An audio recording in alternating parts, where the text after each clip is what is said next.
Hello Pokefans, so today we're going to play Pokemon Fire Red using only Tackle. Tackle has a base power of 35 and a 95% accuracy, so that means I could miss 5% and only deal 35% power. Tackle is also a normal type move, so I won't be able to touch ghost type Pokemon using Tackle.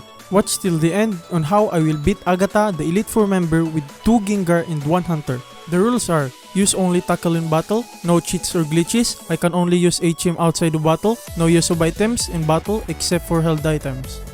Wait, before the video starts, if you're still not subscribed, you will have bad luck for 10 years. I will give you 10 seconds to subscribe and like the video. Also, comment down below if you think I will beat this challenge or not. Okay, now let's start the video. We pick our first Pokemon, which is Squirtle, because Squirtle is the best choice. Then had our first battle that we won. After that, I went to grinding until Squirtle evolves, because our first gym battle is Brock. It will be very difficult to beat Brock because we will only use Tackle. We will need all the experience that we can get, so we also fought our rival. After beating our rival, we went and challenged Brock. The Geodude keep on spamming defense curl, so that was a big problem for us.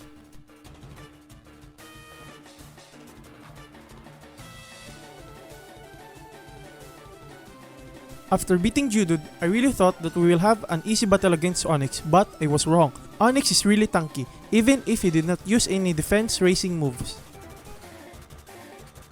Onix whooped our ass, so we went back to grinding. Our second battle against Geodude was really easy. Geodude used the same tactic as last time, spamming defense curl, but Geodude fainted before even finishing his set. Now we are going to fight Onix again. Onix was still very tanky, but we are over leveled, so we defeated Onix and got our first badge. After defeating Brock, I went to Cerulean City and challenged our rival. We easily defeated Pidgeotto, but the Bulbasaur used Sleep Powder and Leech Seed. Luckily, we woke up and one-shotted all his remaining Pokemon. We snatched the assistant ticket from Bill and went to Vermilion City to get the strongest Pokemon alive.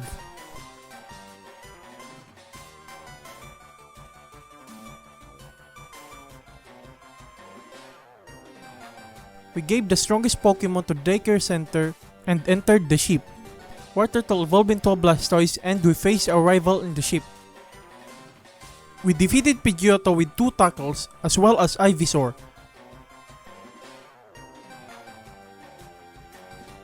And one-shotted his remaining Pokemon.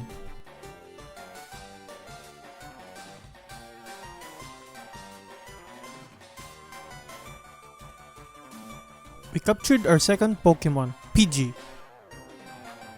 We then fought Misty and got our second badge. We also challenged the third gym leader, Surge, and defeated him without any problem.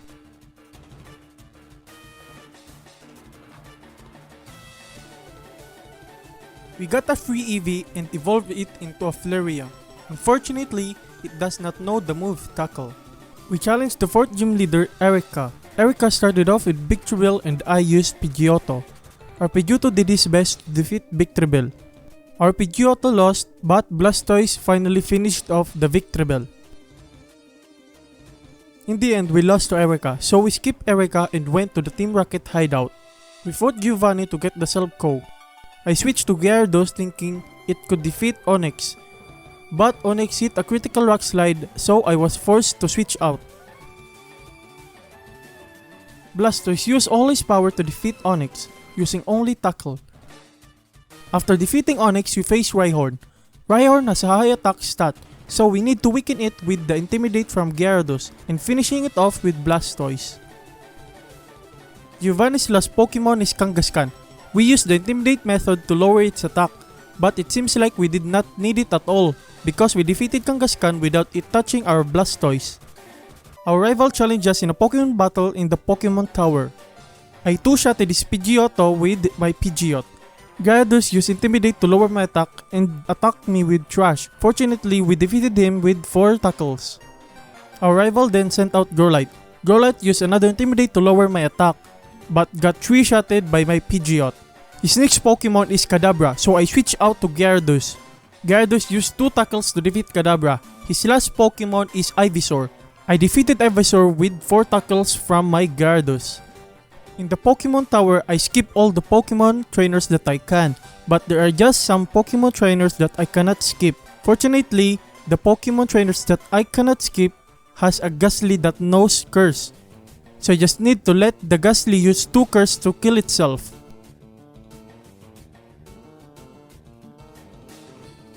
After destroying the Team Rocket members, I rescued Mr. Fuji and received the Poke Flute. Now that I got the Poke Flute, it's time to get the 5th Pokemon, Snorlax. I entered the Silph Co and fought our rival. Our rival start off with his Pidgeot while I use Gyarados. The Pidgeot is so tanky, so I needed to hit 6 tackles to defeat it.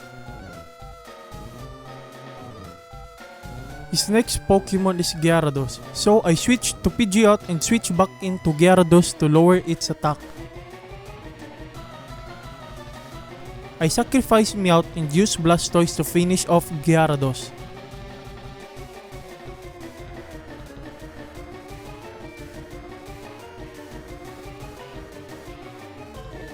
His next Pokemon is Venusaur. I switched in Pidgeot to finish off Venusaur. The first tackle was a critical hit, and the second tackle was not. But in the third turn, my Pidgeot was hit by Sleep Powder. Fortunately, it was able to finish off the Venusaur at the end. After that, he switched in his Growlithe.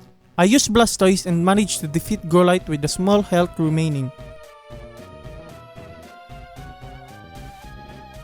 His last Pokemon is Alakazam that used Future Sight 3 times and defeated my Gyarados but eventually got defeated by my Pidgeot.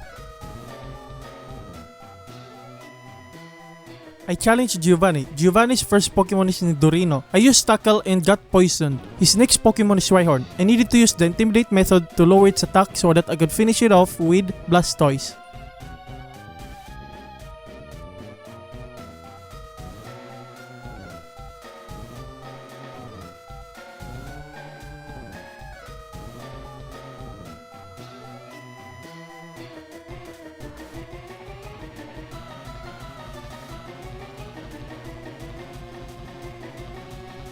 But even after all that Intimidate, I was not able to finish it off with Blastoise.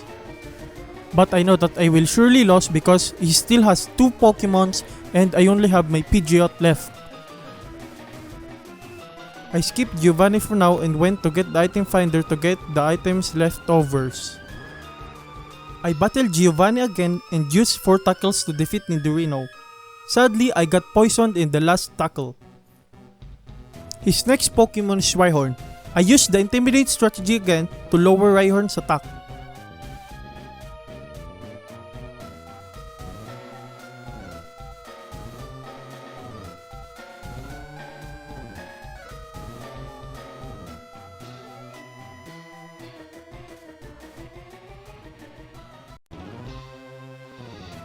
Now that Rhyhorn's attack is very low and Gyarados has fainted, it's time to spam Tackle and defeat the Rhyhorn.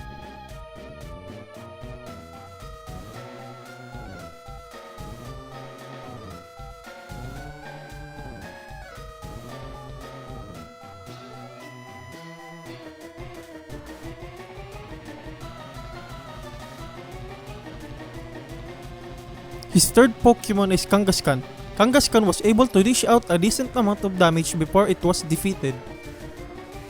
For his last Pokemon, it is Nidorina. I switched out to Pidgeot but was easily defeated by Nidorina. But in the end, I was able to finish off Giovanni. I went back to the 4th gym and challenged Erika again. But now I was able to defeat Erika. I entered the safari to get our last Pokemon. But our last Pokemon does not know Tackle like our Flareon and our Snorlax. I easily defeated Sabrina and faced no problems at all.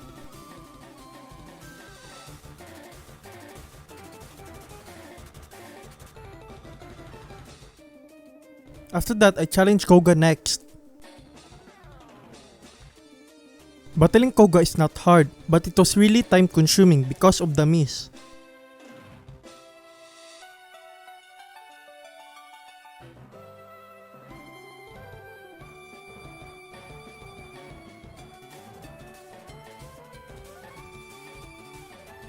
Now we are going to battle Blaine. Blaine is really easy to beat because we have Blastoise and Gyarados, which resist fire moves.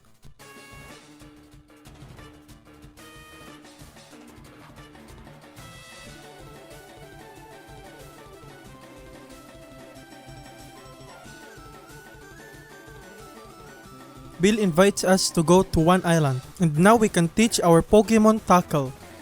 Now that our other Pokemon knows Tackle, we will start the grinding now.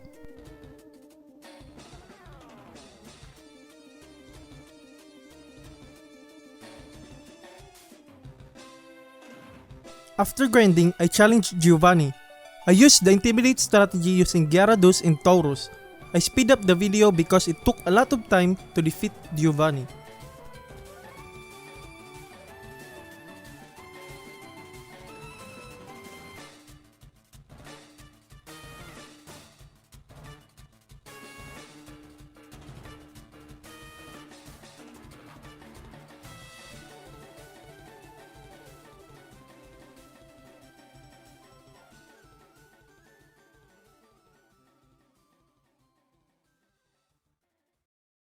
Our rival challenged us to a Pokemon battle. We defeated our rival, but it was a really challenging battle.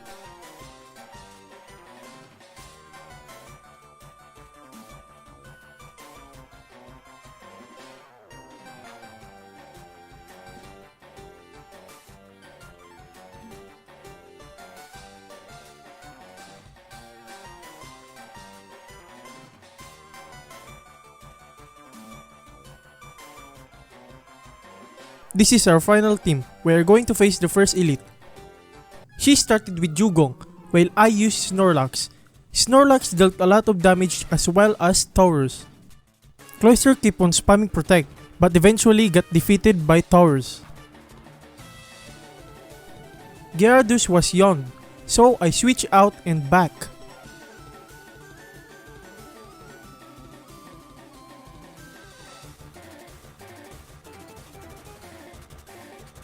At the end, Snorlax was the one that ended Slowbro.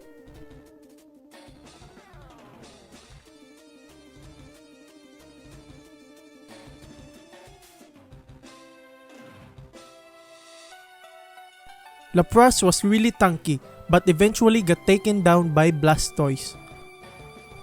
Jinx was also defeated and we won the battle. Next is Bruno. We needed to use the Intimidate strategy a lot in here, because Bruno is using a lot of fighting type Pokemon and also has 2 really tanky Onix that could deal a lot of damage.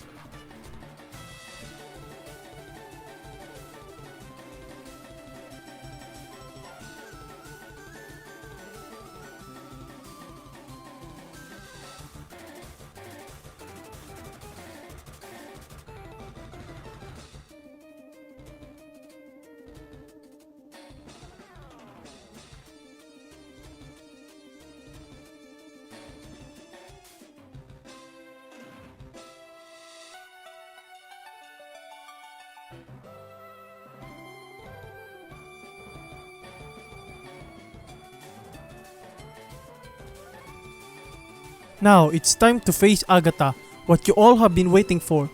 To defeat Agatha, I need to ensure that both Pidgeot and Snorlax will not get poisoned, and get 2 Pokemon that will endure the poison, cause the poison will be helpful later.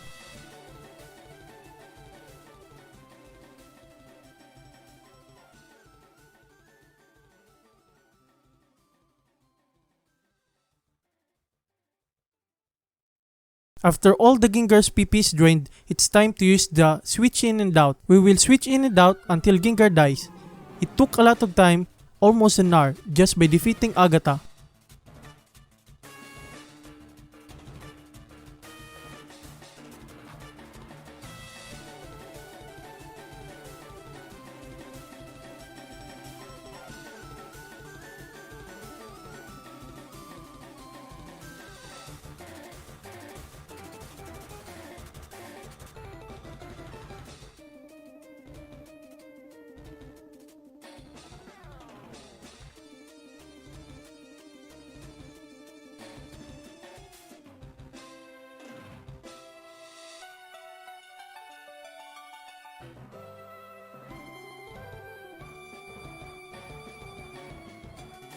After beating Gengar, we will be facing 2 easy Pokemon and back to another Gengar.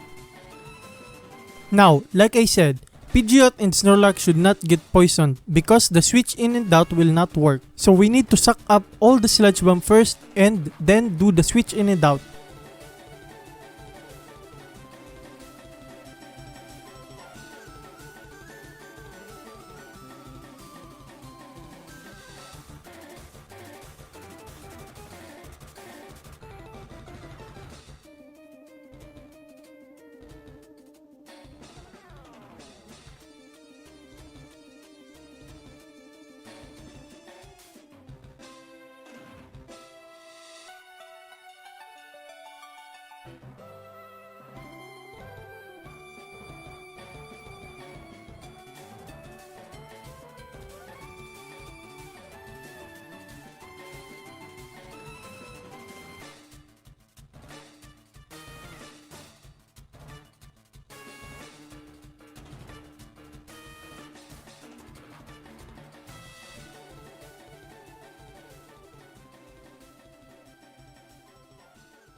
After Gengar was defeated, now is the time for the 2 poison Pokemon to be used. Hunter uses a curse combo with Dream Eater, but he will not be able to use his combo, but he will be forced to curse 2 times and die. The last Elite Four member is Lance. I had a small problem with Lance, but at the end, I still won the battle.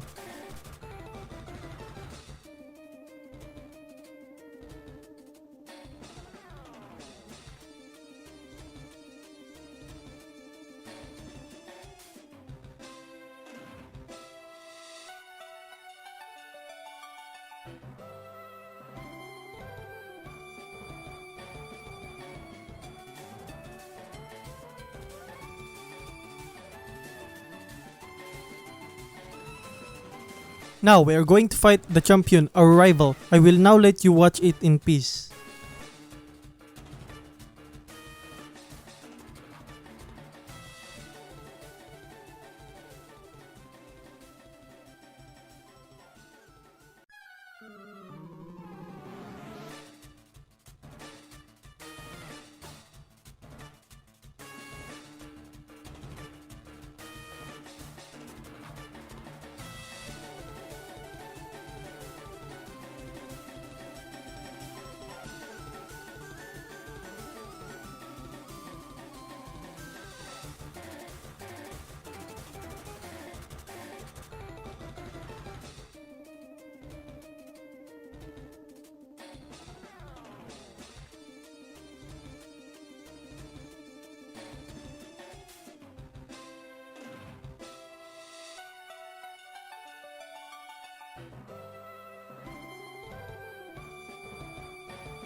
Because of the defeat, I went back to grinding.